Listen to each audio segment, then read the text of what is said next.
What's something you used to do routinely until you found out it was horribly dangerous and should have already killed you? Wearing rings while rock climbing. I had been a member at my climbing gym for 3 months before anyone told me about deadlifting injuries. I know someone who isn't a rock climber but had one of those experiences. She was tripping on acid apparently and they needed to jump this gate fence to get somewhere. Her ring got caught on one of the poles and ripped her finger off. I can't imagine how weird that would have been while tripping on acid. Not me, but one of our patients. Back in the day, contacts weren't soft. One of our patients, whenever his contacts bothered him in the slightest, would take out his contacts, swish them around in his mouth, spit them out into his unwashed hand, and pop them back in his eyes. I saw another hard contact user do that and I picked up the habit. Thank goodness the doctor explicitly told me that was a no-no without me even asking. I guess that was a thing going around 25 years ago.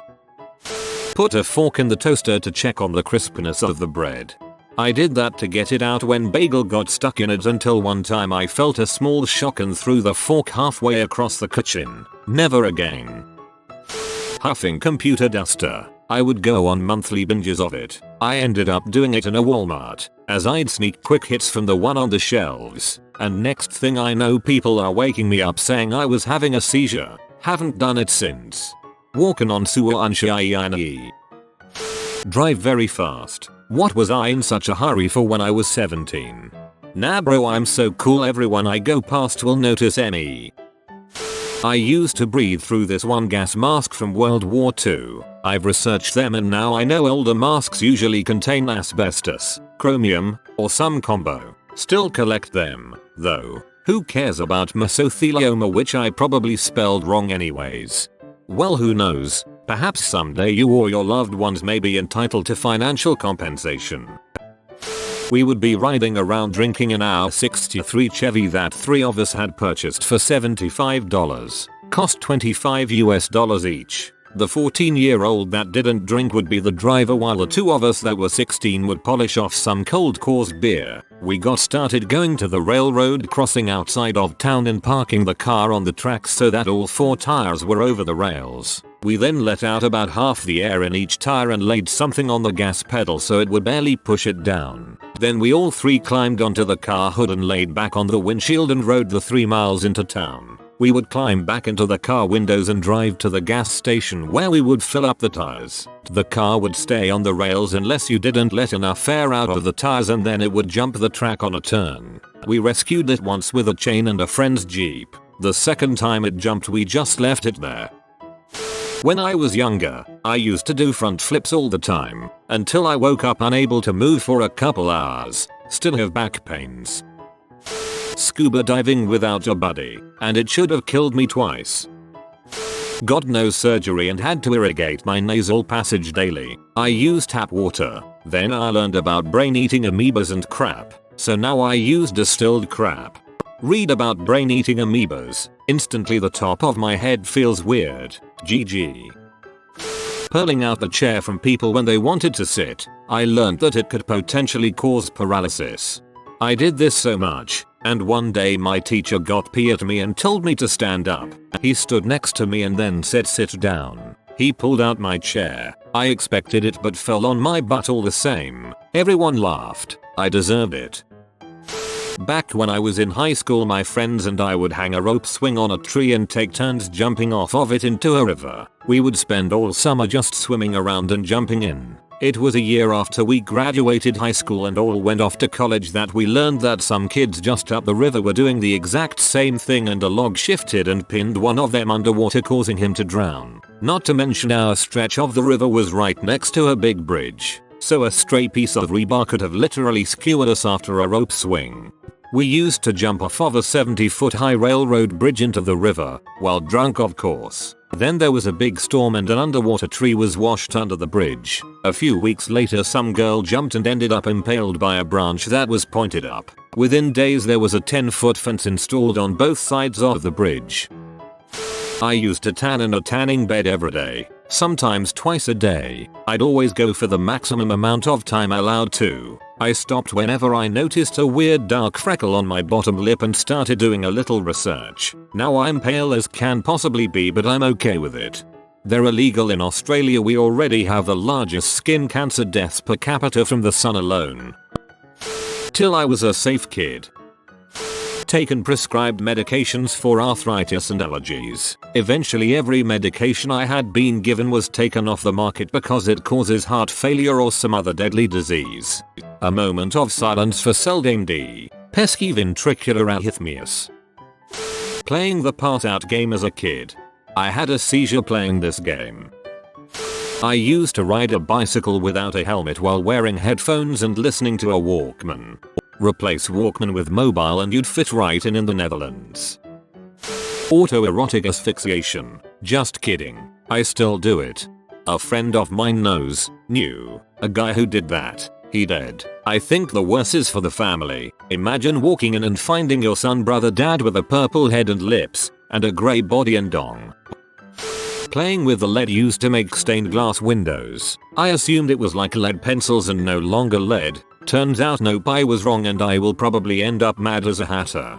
Lead pencils were never lead, incidentally. Graphite the whole time. Guy who discovered it thought it was a form of lead, because it was dark and made marks on things. Gaming and drinking soda and not exercising enough to balance out anything I do in my life and not eating healthy, and I still do it. I should be dead, but frick man, just 5 more minutes. Literally my life, and a team speak of about 10 other people, mostly. As a kid we would shoot an arrow straight up in the air and watch where it comes down. We had one land real close, and that was the end of that. Not me, but my husband would always shave while driving to work. Chin up, looking left and right, shave the neck, hundreds of feet not looking at the road, on a freeway. Used to play with mercury as a kid, bare skin. Squirt apple juice on the plug socket and lamp. The bulb in the lamp burst, and the lampshade caught fire after a few times trying it. I used to cook food on light bulbs when I was a little kid. By cook I mean place small pieces of various food on the light bulb until it got crispy or burned, and then I would eat it. It just dawned on me when reading your post that I could have burned my house down doing this. I claim the record for the longest time not dead yet from a horribly dangerous thing that I did routinely. The Ashore Valley had been bombed and defoliated for about 6 years by the time I got there in 1968. There was a branch of the Ho Chi Minh Trail right down the center of the valley. The Air Force was the only American actor in the valley once the Ashore Special Forces camp fell in 1966. And for the Air Force to interdict this North Vietnamese supply highway without any ground help required that they be able to see through all that triple canopy jungle. Enter Agent Orange. When we landed in the Ashore in 1969, the valley was a maze of bomb craters interdispersed with patches of what used to be jungle. The remnant of the jungle consisted of thick bush up to about 3 meters high wrapped around large, utterly leafless trees. The naked trees were the obvious danger. The bombs had loosened their roots, and they had no leaves, so no food to rebuild their support. They were some kind of very heavy wood, so the second the wind blew them slightly off center, they crashed. The only warning you get is a little creaky noise in the wind. Then wham, that heavy trunk would drop at the speed of a guillotine blade and crush whatever was under it. So we were making sure that we didn't toss out on the leeward side of one of those enormous trees, which was hard, because there were a lot of naked tree trunks still standing. The other thing we routinely did was take all our water from local mud wallows and out of bomb craters. It turns out, that was the horribly dangerous thing. No one clued us in. No one said anything. Those leech wallows and bomb crater ponds had an oily film on top. Agent Orange. We had no idea that we were hip and ahead of our time. Orange was the new black. It's morning in America. We need to add an annex to that black wall in Washington DC listing those who started dying around the Reagan era. Killed over a longer time, but just as certainly, by the Vietnam War. I was in the middle of that. I thought I was just dodging tree trunks and getting some water, anywhere I could. I mean, I routinely put iodine in that nasty water to take care of the local cuties. Iodine does nothing to Agent Orange. Just drinking water sets you up for bad news in a decade or two. But not me. Not yet. Doing fine. Don't know why. Doing forward and backward somersaults on bouncy castles when I was younger. When you have a lot more energy at that age, you don't really think about neck injuries. Hope I'm not too late. When I was around 10, my friend's younger brother used to chase us around the outside of his house whilst wielding a huge kitchen knife. Personally, I never wanted to play, but my friend had a taste for danger, now a bit of a drug addict. Thinking back on it, it was dangerous beyond comprehension. His little brother could toss that knife for any length and there was little cover around his house. Thankfully nobody died. Ignored things going on with my car, like the steering wheel wiggling when I was going straight. Drove for months without a wheel bearing. Refused to have it towed to the repair shop. Just drove there. Turns out my wheel could have fallen off at any time. At the age of 6 I burnt my hand grabbing toast from the toaster. From ages 6-10 I would jab the toast with a fork to lift it out and onto my plate. I'm glad I learned the risks of it. Used brake cleaner to prep areas that I was welding. Makes phosgene gas. Going outside in Beijing without a mask. Putting those styrofoam cup ramen noodles in the microwave. Ramen noodles. Smoke 'em.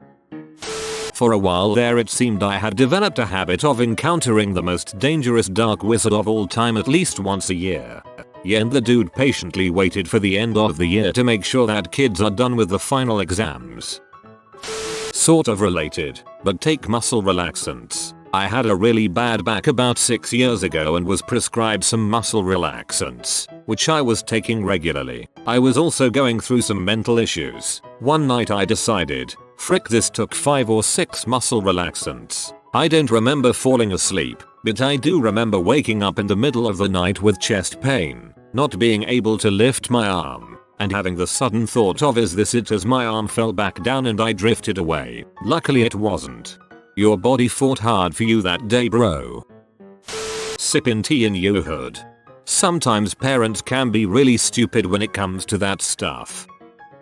Mixing opiates and stimulants. Sometimes not so bad, like smoking crack and snorting Dilaudid. Sometimes bad, like shooting coke, H and oxy all in one night, while the same night drinking almost a case of beer and eating 10 Atizolam. You know what? Drugs in general should have killed me. Almost 3 years clean.